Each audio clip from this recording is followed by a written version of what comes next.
Lesson number 8, Principles and the Constitution.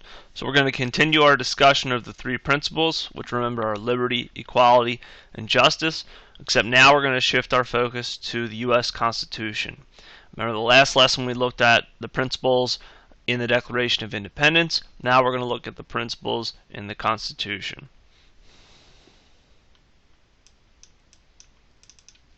So our topic goals are the things you'll be able to do at the end of the lesson.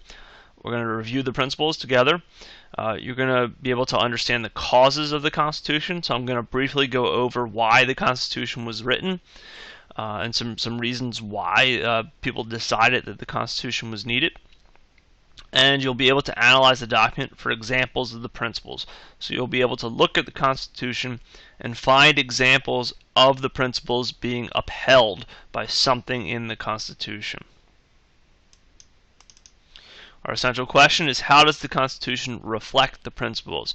Meaning, how did the Founding Fathers, the people that wrote the Constitution, make sure that there were things set up and in place to ensure that the three principles would be respected? So what are the principles? Just a quick review of them. Remember, liberty is the freedom to do what you want to do without overwhelming control. Remember, we don't have complete liberty in the United States, because if we had complete liberty, that would mean that we could do whatever we want, whenever we want.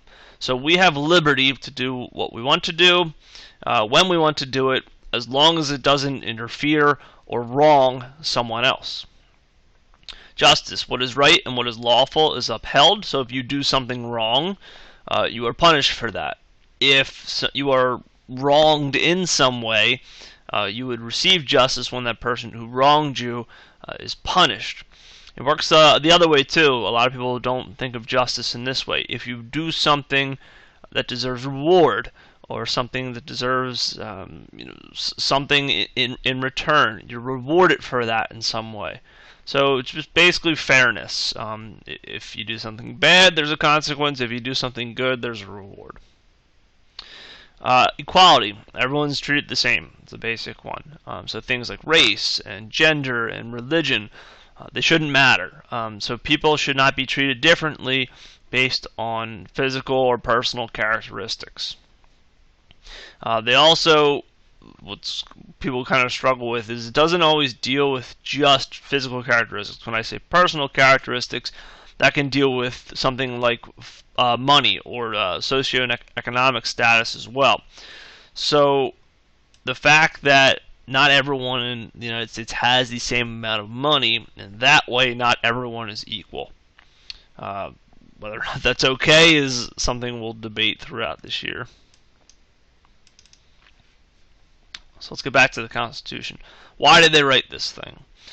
There's a few reasons. I'm going to go over actually the bottom thing first. It says Articles of Confederation. So a lot of people don't know this, but before the Constitution, there was another document that was kind of the rule book or the guideline for how to run the United States. It was called the Articles of Confederation.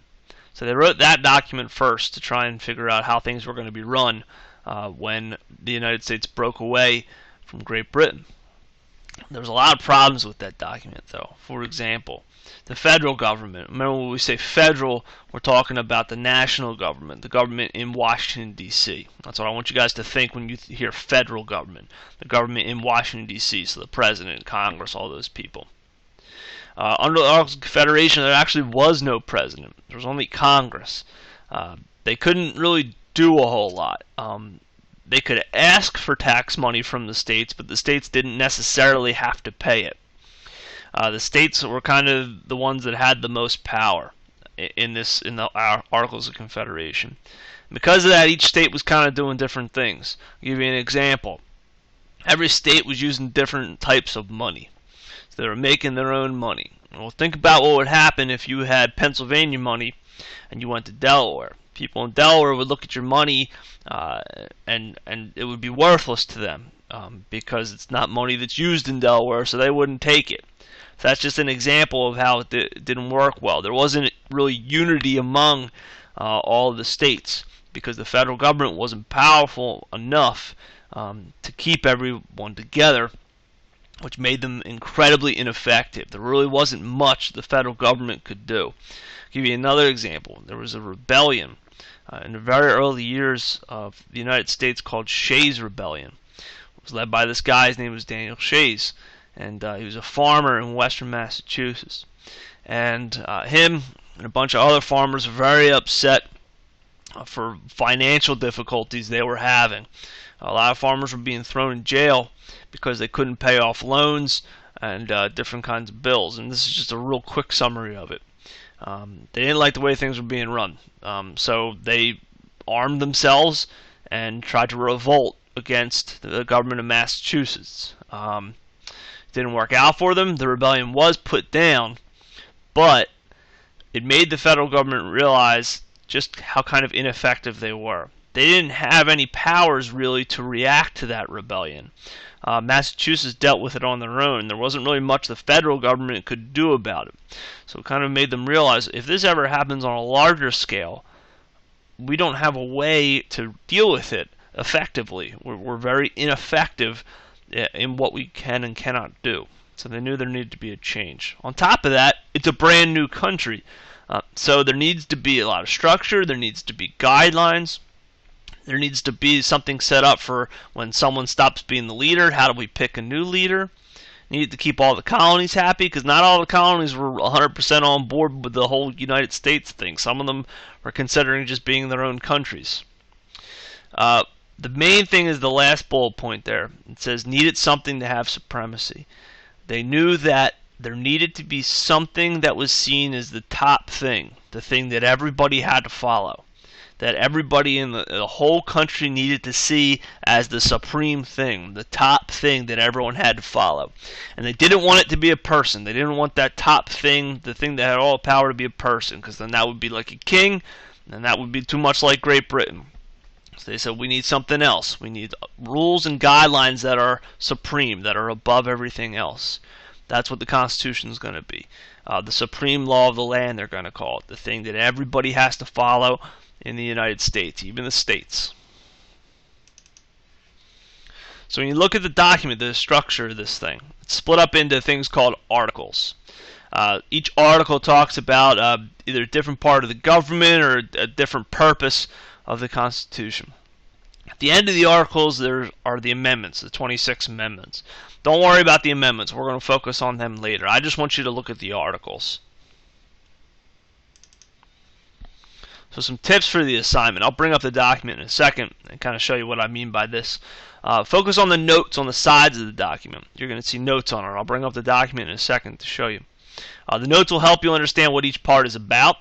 If you have trouble with the language of it, the kind of weird way they talk, just contact me and I can show you some kind of easier resources to use.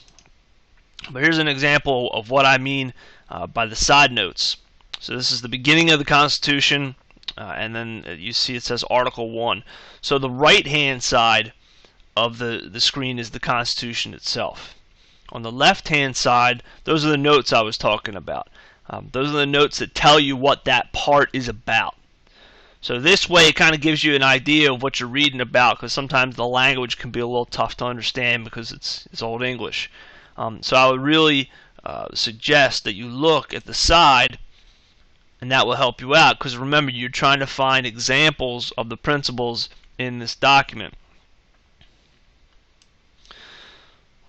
So you can see on the side, and again, this is long, so don't think you got to read the whole thing.